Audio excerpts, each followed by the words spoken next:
Igreja Açores, o programa com a atualidade da Diocese para ouvir ao domingo, ao meio-dia, na sua Antena 1 Açores. Olá, seja bem-vindo a mais um Igreja Açores neste domingo em que a Igreja assinala o Dia das Comunicações Sociais. Será esse o tema do nosso espaço de entrevista com o jornalista da agência Lusa, Rui Paiva, mas antes atualizamos a informação relativa à Igreja Católica nos Açores. A Diocese de Angra e o Grupo Vita promoveram 4 encontros formativos sobre a prevenção de abusos sexuais contra crianças. Elas e os adultos vulneráveis estiveram no centro do debate com Ruth Agulhas, que repartiu a sua formação por agentes de pastoral e sacerdotes. A psicóloga e responsável pelo Grupo Vita explicou ao Igreja Açores em que consistiu a formação. Vamos refletir um pouco sobre a prevenção da violência sexual contra crianças, algumas informações gerais sobre o tema, porque é preciso conhecer o tema para depois sabermos como prevenir, como agir, ou seja, como é que cada um de nós, no nosso dia-a-dia, nas funções que desempenhamos, como é que devemos educar as nossas crianças, que ferramentas é que lhes devemos dar para não só ficarem mais informadas, mas também para se sentirem mais conscientes e mais competentes para saber lidar com uma possível situação, como pedir ajuda. Vamos falar também do processo exatamente de sinalização, ou seja, se houver uma suspeita, se houver até uma revelação de abuso, o que é que cada um de nós deve fazer, o que é que não deve fazer, o que é que deve dizer à criança ou não.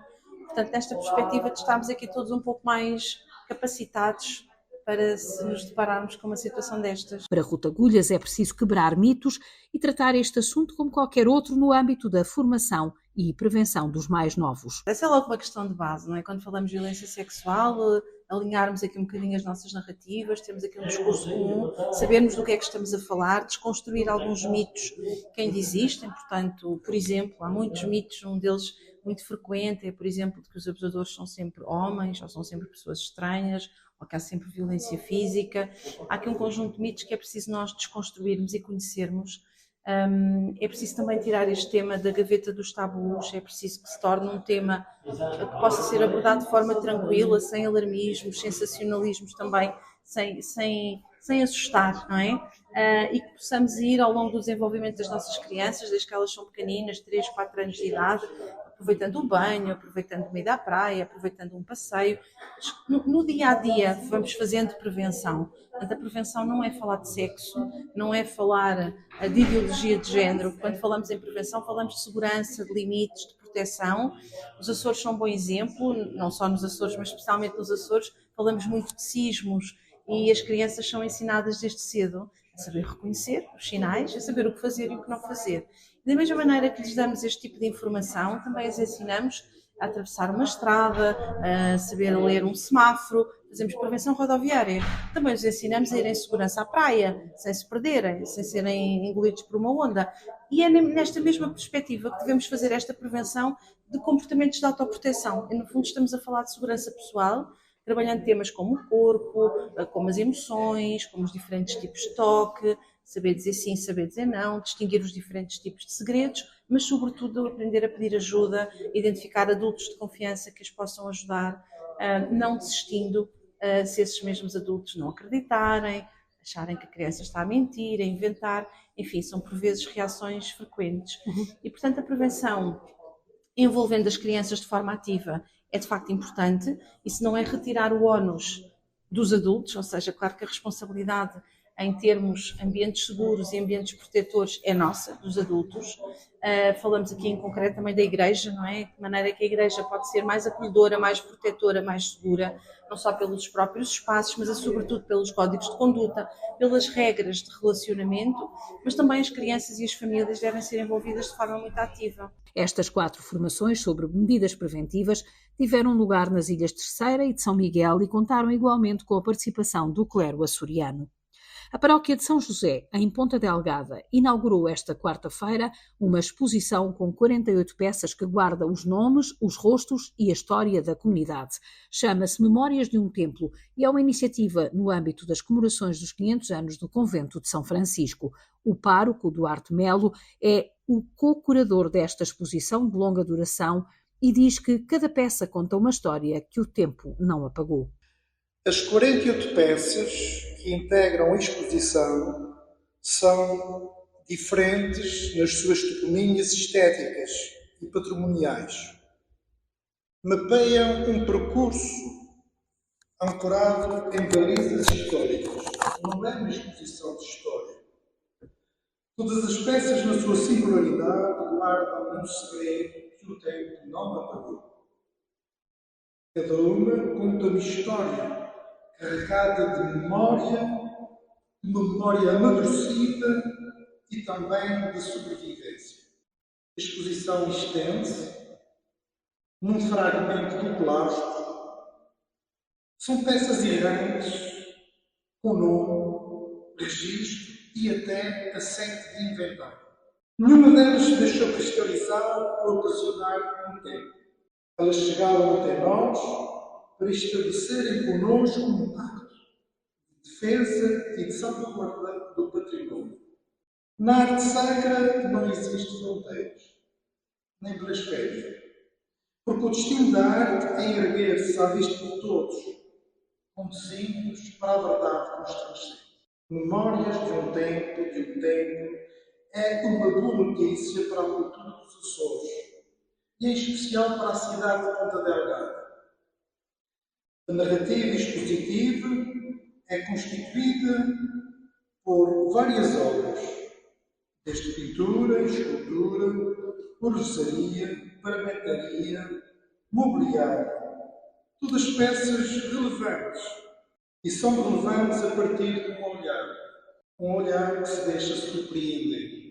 A mostra, com curadoria também de Paulo Brasil, é muito mais do que uma simples mostra de obras de arte sacra. É um espaço de memória, encontro e contemplação. E contou na inauguração com a presença de José Manuel Bolieiro, presidente do Governo Regional dos Açores, que garante tratar-se da elevação da identidade açoriana. Iniciativa que muito nos honra coletivamente. Sua Excelência Grandíssima, Orlando, Bispo dos Açores, eu saúdo todas as pessoas e todas as autoridades presentes. É notória a adesão a esta iniciativa e à sua importância estratégica. Na pessoa do Padre Duarte Marques e curador desta exposição, que aqui nos deixou exatamente a lição da opção que fez para a constituição desta exposição, eu quero deixar também expresso, em nome do SWOT, em nome do Governo dos Açores, o reconhecimento ao talento. Precisamos de pessoas empreendedoras e pessoas talentosas para valorizarmos o que somos. Precisamos de pessoas dedicadas e empenhadas para fazer do resgate do nosso património a elevação da nossa identidade.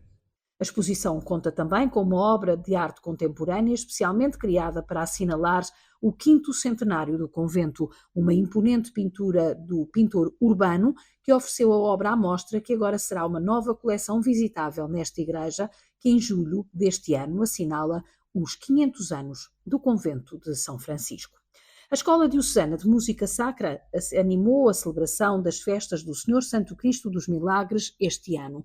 Alguns meses após o arranque, o convite foi o reconhecimento pelo trabalho desenvolvido, garante o responsável, Padre Marco Luciano Carvalho. Embora a Escola Diocesana de Música Sacra é uma escola de formação a vários níveis, formação a nível musical, formação a nível litúrgico, não é propriamente ou não está como primeiro objetivo da escola,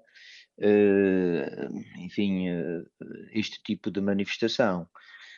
Agora, atendendo que em termos de escola, a escola dedica-se precisamente a este âmbito, surgiu a oportunidade de participarmos na festividade do Senhor Santo Cristo dos Milagres. O que para a escola foi muito positivo, porque foi uma forma das pessoas, terem um objetivo comum e lutarem por esse objetivo em termos daquilo que também foram as atividades que para além das aulas normais tiveram que realizar. E também, deixem-me dizer, é também uma forma de reconhecer, não é, o trabalho que está a ser desenvolvido nesta escola diocesana, que de 15 em 15 dias e durante todo o ano, desde o passado mês de outubro, reúne na Igreja das Mercês, que nos foi cedida gentilmente pela Paróquia da Matriz São Sebastião Ponta Delgada, para aulas de canto e para aquilo que são as atividades que nós realizamos em escola.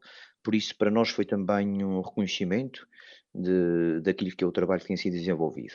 Uma atuação que contou com um repertório que homenageou, sobretudo, os autores açorianos. O Dr. Edmundo Machado Oliveira, o Padre Picos Garcia, o Padre Duarte Rosa, que já faleceram, e posso falar de um ou de outro dos vivos, daqueles que continuam a compor, a Ana Paula Andrade, que foi quem escreveu o Tedéu, uma belíssima peça, que já agora gostaria de realçar, e que também escreveu a Via Lucis, né, que foi estreada como conclusão da festa do Senhor Santo Cristo.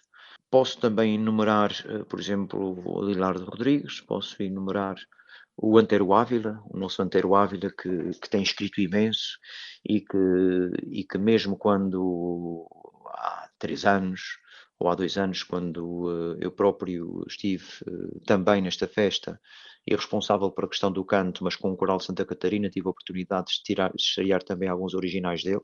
Ele também foi contemplado, o Francisco Botelho, e para não deixar de referir, não falando de mim próprio, mas falando do Tomás Ferreira, que é um jovem e que é um compositor também de excelência, que compôs também alguns dos temas que foram interpretados pela Escola Diocesana.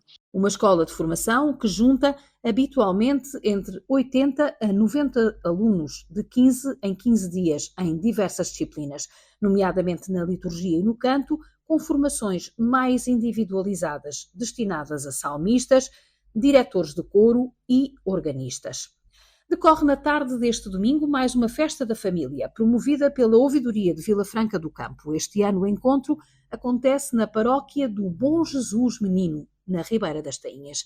Carlos e Rita Braga são o casal responsável pela pastoral familiar na Ouvidoria. Isso é uma iniciativa que nós já vimos de alguns anos a essa parte, porque sentimos a necessidade de juntar famílias, não só numa componente eucarística, mas também numa componente social. É sempre bom juntar famílias, desde netos, filhos e avós, porque as famílias são compostas desta forma, em termos de ouvidoria, e não só, também fazemos convites a outros casais que pertencem à pastoral de outras ouvidorias, e é aberto ao público em geral.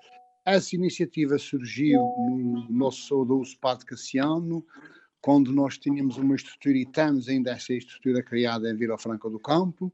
Foi feita por iniciativa nossa essa festa para chamar as pessoas e para que, no fim, as pessoas possam se sentir em família, porque família é isto, a união, a congregação, é de certa forma também evangelização, porque essa evangelização carece de transformação, porque se não for transformação, acaba só por ser a religião. E sendo a religião, sem vida, não gera fé, e todo esse conjunto de iniciativas que nós na nossa ouvidoria fazemos, e também e são feitas noutras ouvidorias, leva-nos sempre a nós cristãos a sentirmos mais unidos, mais próximos de Cristo, e viver efetivamente o Evangelho, que é essa a palavra de Deus. Depois da celebração às 3 da tarde deste domingo, segue-se a programação cultural promovida pelos grupos da paróquia. E nós, todos os anos, não ficamos só por uma paróquia, vamos variando de paróquia em paróquia, que toda a nossa essência de família chegue a todas as paróquias da Ouvidoria de Vila Franca. E este ano nós vamos festejar essa festa na paróquia de Bom Jesus Menino, na Ribeira das Tainhas, uma paróquia pequena, mas que também merece o nosso apreço. E nós começamos por uma Eucaristia, que é, portanto, participada por toda a ouvidoria, são casais a nível de leituras, a nível de ofertório, portanto, são todas as ouvidorias, todas as paróquias estão presentes. Depois da Eucaristia temos um convívio cá fora, e é de realçar que este convívio são cantores, é fado, é conjunto de folclore, todos eles são convidados por nós, mas sem qualquer custo, dedicam-se à festa da família sem qualquer remuneração. 1 de junho é então o Dia da Família, em Vila Franca do Campo, sob o lema Família é a raiz de quem somos, representa o amor que recebemos e a alegria de que vivemos. Chama-se Gideões Internacionais e é uma associação cristã evangélica composta por homens de negócios e profissões liberais que distribui Bíblias gratuitamente. Em Portugal é representada por David Andrade, que está em São Miguel para uma ação no Hospital de Ponta Delgada na tarde deste domingo. A nossa iniciativa é dar a conhecer a Bíblia, a Palavra de Deus, que é o mais importante. Simplesmente isso. E livremente, livre-arbítrio para quem quiser aceitar ou rejeitar. Não forçamos nem obrigamos ninguém. Se Deus, que é Deus, não obriga, quem somos nós para obrigar, seja quem for, não é? Todos nós contribuímos precisamente para a impressão da Bíblia e depois oferecemos gratuitamente. No maior hospital da região serão distribuídas Bíblias por utentes e profissionais de saúde, uma parceria com o Serviço Diocesano da Pastoral da Saúde. Foi com o Sr. Capelão Paulo Borges, entrei em contato com ele precisamente deu-lhe um exemplar o mês passado, estive aqui, dei-lhe um exemplar, ele mostrou, viu, sim senhor, é isto mesmo que nós queremos. Falou com a direção aprovou e juntamente então, como eu disse, com a capelania, pessoal e voluntariado, vamos distribuir, se Deus quiser, então as Bíblias para quem quiser receber livremente. Segundo diz a Dona Cristina e o Sr. Capelão, são portanto 287 camas, vamos passar por todos os compartimentos para precisamente oferecer a quem estiver nas suas camas. Temos a Bíblia para a mesinha de cabeceira e para o pessoal médico e auxiliar. Gideões Internacionais, homens de negócio e profissionais cristãos que se dedicam à distribuição de edições de Bíblias em hotéis, escolas, hospitais, repartições públicas, civis e militares, prisões, escritórios de advogados e consultórios médicos, entre outros. E agora vamos à rúbrica semanal Entrevistas com o Padre Teodoro Medeiros. Entre Vistas, com o Padre Teodoro Medeiros.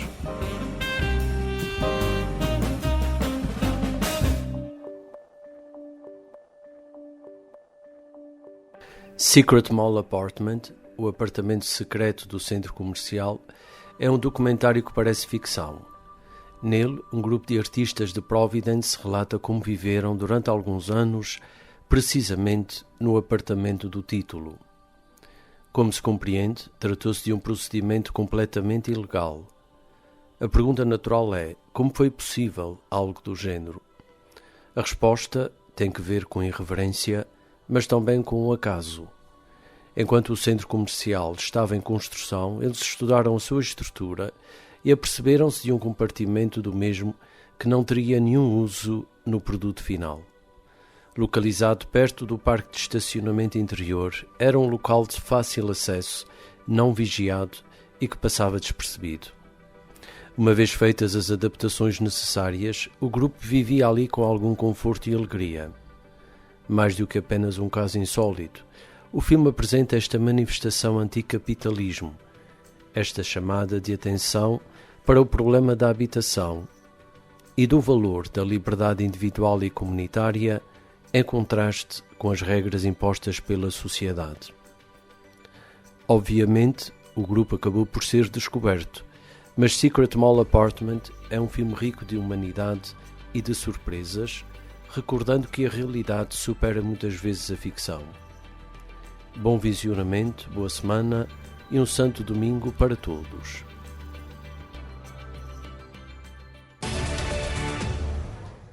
Este domingo, a Igreja celebra o Dia Mundial das Comunicações Sociais e o Papa Leão XIV reforça o convite já feito pelo Papa Francisco a que os jornalistas desarmem a comunicação. O tema da mensagem é: partilhai com mansidão a esperança que está nos vossos corações. O texto desafia os jornalistas a um compromisso corajoso perante a desinformação e convida-os ainda a serem comunicadores da esperança. O convidado deste Igreja Açores é Rui Paiva, jornalista da agência Lusa em Ponta Delgada. Obrigada por ter aceito o nosso convite. Que interpelações é que lhe sugerem esta mensagem? Bom, antes de mais, uma saudação a todos, agradecer o convite para estar aqui. Eu creio que há duas mensagens principais do texto do Papa Francisco. Em primeiro lugar, relembrar e saudar que se trata de quase de um legado do Papa Francisco, que resume as posições do Papa Francisco em torno da comunicação social e, portanto, é mais um legado que fica. Em relação ao conteúdo propriamente dito, a primeira mensagem que eu creio ser relevante e que nunca é de menos é destacar o papel que a comunicação social tem na sociedade contemporânea. Isto pode parecer para muitos uma espécie de banalidade, mas num mundo onde as instituições estão em crise, onde a comunicação social está em crise, onde muitas vezes o jornalismo é visto como parte de um sistema, é visto como um inimigo, e nós temos visto estas críticas e esta desvalorização da comunicação social em várias frentes e até em vários atores políticos, haver aqui uma chamada de atenção para a importância da comunicação social é bastante relevante, e esta tem que ser a primeira mensagem. E depois quando se fala desta missão de esperança, há uma espécie de lembrar a importância do jornalismo e da comunicação social em resgatarem aquilo que é a sua vocação original. Isto é, a verdadeira missão do jornalismo assente na pluralidade, no combate à desinformação, na troca de ideias, em meter até visões que são opostas, mas metê-las em diálogo. E depois há uma série de fatores que se refere na mensagem, que logo no início faz, por exemplo, referência aos impactos da desinformação, e quer dizer, a comunicação social é um mecanismo fundamental, é o agente principal para combater esta desinformação que só vende medos e que cria ilusões e que vive sobretudo do medo que provoca nas pessoas. E, portanto, esta mensagem de saudar aquele que deve ser a missão e a responsabilidade do jornalismo é fundamental. É preciso também que os jornalistas e a própria comunicação social sigam algumas das pistas, algumas das recomendações que o próprio Papa Francisco faz de assumir a sua vocação social, por que não dizê-lo, de olhar ao outro, de não ter medo de sair da bolha, como agora se muito diz, que há expressões a certa altura do texto em que o Papa escreve naquele que deve ser o apelo em relação ao outro, escreve algo como: porque é que viveis aqui, porque é que sois assim? Ou seja, a comunicação social deve viver para dar voz à sociedade, para transmitir a realidade e para não estar presa a determinadas agendas. E eu acho que estas são as mensagens principais que estão aqui em causa. De qualquer forma, isso não é absolutamente visível depois no dia-a-dia dos jornalistas, no dia-a-dia das redações, onde a lógica é de facto outra, as audiências, as receitas, a concorrência. Optar por outro caminho é realisticamente possível no panorama massa mediático que existe hoje em Portugal e no mundo inteiro? Sim, é difícil certamente, mas nós temos que ter esta ambição. Ou seja, eu não sou daqueles que acha que a forma, muitas vezes, como a comunicação social se move hoje em dia, é uma fatalidade, não? Sabemos que é difícil, sabemos que é um caminho complicado, sabemos a crise que a comunicação social enfrenta, quer ao nível económico, mas também que é talvez mais difícil de resolver ao nível do prestígio e da confiança, mas é preciso encontrar caminhos alternativos. E há aqui essa expressão, que é uma expressão muito feliz do Papa Francisco, que já se tornou célebre, que é o desarmar a comunicação, que curiosamente foi uma expressão que o novo Papa Leão também referiu na primeira vez que esteve com a comunicação social, e que muitos até comentadores chamaram a atenção para essa expressão, julgando que era uma expressão criada por Leão, mas que na verdade vinha do legado de Francisco, mas demonstra também aqui esta continuidade neste momento de transição.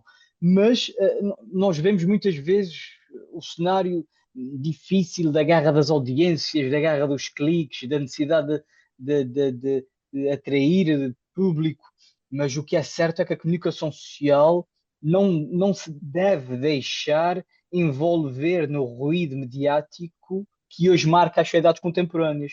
É muito importante esse desafio, Rui, desculpa interrompê-lo, mas é à muito vontade, importante esse claro. desafio, porque isso passa por uma estratégia de perceber e discernir também melhor a forma de falar, de passar a mensagem, não deixar de dizer aquilo que é importante dizer, que é importante para que as pessoas possam compreender um determinado acontecimento, dando voz aos vários lados e contextos do acontecimento, mas volto a insistir, não é por aí que nós temos ido.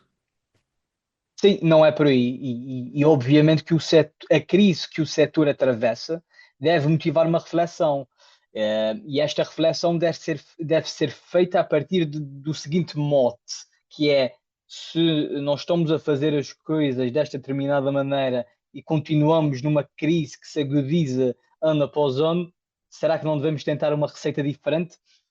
Porque quando se fala, cá está, voltando aqui ao desarmar a comunicação, creio eu, isto fica claro por tudo aquilo que foi a atuação do Papa Francisco, não está em causa deixar de dar notícias sobre a guerra, não é isso que está em causa. O que nós vemos, e utilizando este exemplo concreto da guerra, é quando o que está em causa já não é o valor notícia, já não é a informação, já não é a notícia em si que é relevante para o interesse público, não.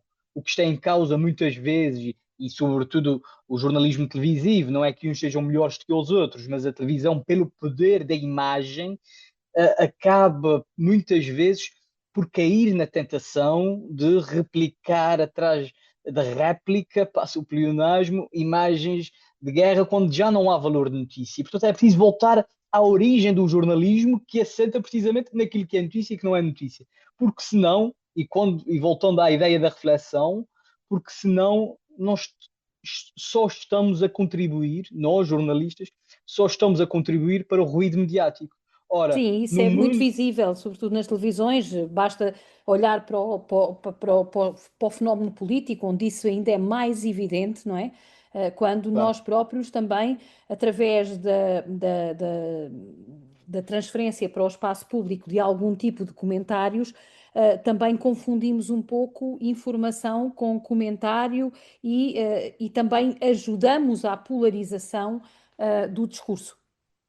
Não, e além da confusão entre o comentário, a opinião e a notícia, há muitas vezes uma confusão até entre os próprios formatos. Até o Papa Francisco fala na mensagem dos reality shows, né? E nós vemos muitas vezes nos reality shows essa confusão sobre há entrevistas que adotam géneros e formatos jornalísticos, mas que a intenção daquela entrevista não é notícia, é o gerar das emoções, é cá está o vender os medos, é muitas vezes optar por esta ótica sensacionalista, se quisermos. Mas a questão é precisamente esta: num mundo dominado pela ditadura do algoritmo, que é uma referência, essa referência ao peso do digital é também expressa pelo Papa Francisco. Mas no mundo da ditadura do algoritmo, onde há uma grande difusão, confusão mediática, onde não se distingue aquilo que é verdade do que é mentira, o papel da comunicação social deve ser distinguir-se deste mundo, deve ser afirmar-se pela diferença e não deixar-se levar pela onda. Isto está a falhar. Isto está a falhar e esta reflexão deve ser feita em todo o setor. Eu creio, gosto de ter esperança, né? Cá está, que é uma palavra também muito referida ao longo de toda a mensagem, essa necessidade de ter esperança. E eu tenho esperança porque já vejo em alguns nichos órgãos de comunicação social que procuram ir por outro caminho. Vejo que há reflexões que estão a ser feitas. Agora, esperemos é que não seja preciso chegar a um ponto em que o descrédito passa a ser maior do crédito para realmente fazer mudanças efetivas na forma de atuar da própria comunicação social. Uhum. Na mensagem, o Papa Francisco escreve que nunca dá bom resultado reduzir a realidade a slogans e depois acrescenta que desde os talk shows televisivos até às guerras verbais nas redes sociais há o risco de prevalecer o paradigma da competição, de fazer do outro um inimigo. A pergunta que eu faço é justamente esta, que é a comunicação, até pelos tempos a que está sujeita, e as redes sociais vieram desvirtuar também o tempo de um certo amadurecimento, está muito marcada por um olhar sobre a realidade nua e crua. E por vezes, e poucas vezes, aliás, eu diria que vem analisada com um olhar de esperança. Nós, tal como nas nossas vidas, fazemos muitos diagnósticos, temos sempre um olhar muito negativo a partir das nossas próprias circunstâncias e dificilmente, às vezes, transportamos este olhar de esperança. O que é que pode ser uma boa notícia? O que é que pode ser a tal esperança que é necessário trazer ao mundo também através da comunicação social e das notícias? Sim, esta mensagem, essa parte é muito curiosa, porque é feita esta referência à questão das boas notícias. Vamos lá ver, o jornalismo deve ser isento e imparcial. O que está aqui em causa não é dar boas ou más notícias. A guerra continua a existir e o jornalismo é também um reflexo dos homens. Agora, o que há muitas vezes é devido a vários fatores, como a crise, a precariedade, a dificuldade do dia a dia, há uma falta de iniciativa própria da comunicação social. E nós vemos que há cada vez mais agências de comunicação cujo trabalho é precisamente passar aquela que é a sua mensagem. Nós vemos que há cada vez mais especialistas cujo trabalho é condicionar a atividade jornalística e, por oposição, nós vemos o jornalismo com mais dificuldades em cumprir a missão de serviço público, de pluralismo e de isenção. O jornalismo Agora, hoje é um campo mais frágil neste jogo de percepções, neste jogo da informação. O jornalista é é, o elo mais fraco. o jornalista não é o elo mais fraco, porque não é a profissão em si que é o elo mais fraco. Supostamente deve ser o elo acima, porque é ele que acaba por ter o poder de fazer a não notícia e de ter este impacto na cadeia noticiosa. Mas acaba por ser o elo mais fraco, as pessoas é que são o elo mais fraco devido à precariedade envolvida, ao sistema e à forma como o meio está montado, porque é isso que está em causa. E, portanto, é difícil muitas vezes sair da própria agenda mediática. E isto é mais uma vez um reflexo da sociedade de hoje. Quantas vezes nós próprios temos dificuldade em ter tempo, em pensar, em não andar num ritmo constante, numa correria, que sempre em busca de uma meta inalcançável. É também isso que acontece com os jornalistas. Andamos a agenda noticiosa sucede-se com várias conferências de imprensa, com várias coisas que caem, com vários comunicados, com várias informação dispersa por tudo ao lado, e muitas vezes o jornalista não para pensar e realmente voltar à pergunta original, que é: isto é notícia ou não é notícia? Qual é o interesse público desta notícia? É um pouco esta pausa que talvez seja necessária em várias frentes da nossa vida e que também seja necessária no jornalismo. E só dizer também que há uma parte da mensagem que para mim é quase um mote e deve servir quase de lição a estudantes de jornalismo, que é quando o Papa Francisco refere e encoraja mesmo a descobrir e a contar, e estou a citar, a descobrir e a contar tantas histórias bem escondidas por detrás das notícias. Ou seja, é um pouco não ter aquele olhar preguiçoso de a notícia é isto e vamos embora. Não, há outras camadas, a realidade, o homem, a condição humana é complexa e cabe-nos a nós também descortinar, esmiuçar e dar essas outras camadas. Só que hoje em dia, num ritmo frenético de comunicação, com tantos concorrentes, com tanta dificuldade também económica, às vezes torna-se difícil ir a essa parte. Uhum. Rui, só para terminarmos esta nossa conversa, pergunto, e qual é o valor da proximidade? Hoje nós fazemos muito notícias a partir da secretária, o telefone, a internet, tudo isso facilita e, por um lado, mas por outro lado, impede-nos do contacto direto com o acontecimento, com os protagonistas do acontecimento. E este contacto direto é um contacto necessariamente de proximidade. O Papa Francisco, aliás, noutras mensagens para o Dia Mundial das Comunicações Sociais, dizia mesmo que era preciso que o jornalismo voltasse a calçar os sapatos, a palmilhar terreno e ir ao encontro dos outros. Este também é um desafio que entronca, digamos assim, neste Dia Mundial das Comunicações Sociais, em que estamos a refletir sobre os comunicadores da esperança. Sim, exatamente. E esta é uma mensagem principal e é um dos grandes desafios do jornalismo atual. Isto é, em grande parte, nós fomos vencidos pela técnica, no sentido em que é muito mais fácil fazer jornalismo a partir da secretária. Agora isto quase que não é bem jornalismo. Eu aprendi desde cedo que jornalismo é na rua, porque é na rua que se tem contacto com as pessoas, é na rua que estão as notícias, é na rua que se aprende a realidade, e o jornalismo vive da transmissão desta realidade, que é ao fim e ao cabo a nossa missão.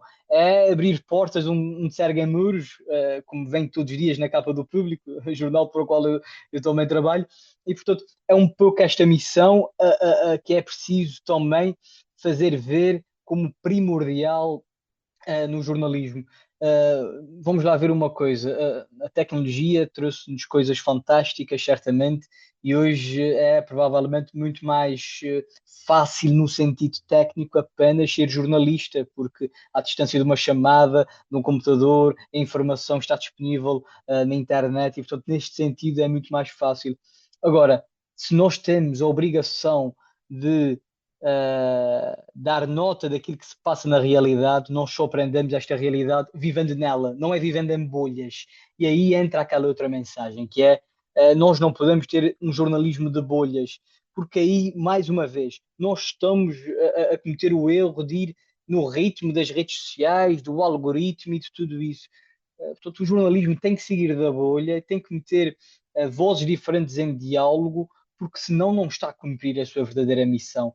E fala-se muito do sair da bolha. Este sair da bolha só acontece quando conhecemos o outro, quando não é só conhecer, é quando compreendemos as suas razões, as suas motivações e a forma como ele vive.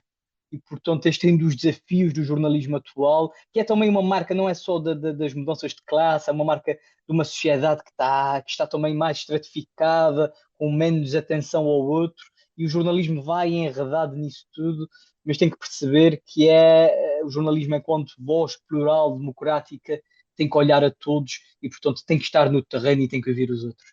Obrigada, Rui Paiva, por ter estado connosco neste Igreja Açores, no Dia Mundial das Comunicações Sociais, que é a única celebração do género estabelecida pelo Concílio Vaticano II no Decreto Intermirífica em 1963 e que se assinala em cada ano no domingo antes do Pentecostes. Este ano, a 1 de junho, um dia em que os profissionais da comunicação em geral e os cristãos em particular são convidados a comunicar com mansidão, com proximidade, ao estilo dos companheiros de viagem do maior comunicador de todos os tempos, Jesus Nazaré. Até para a semana.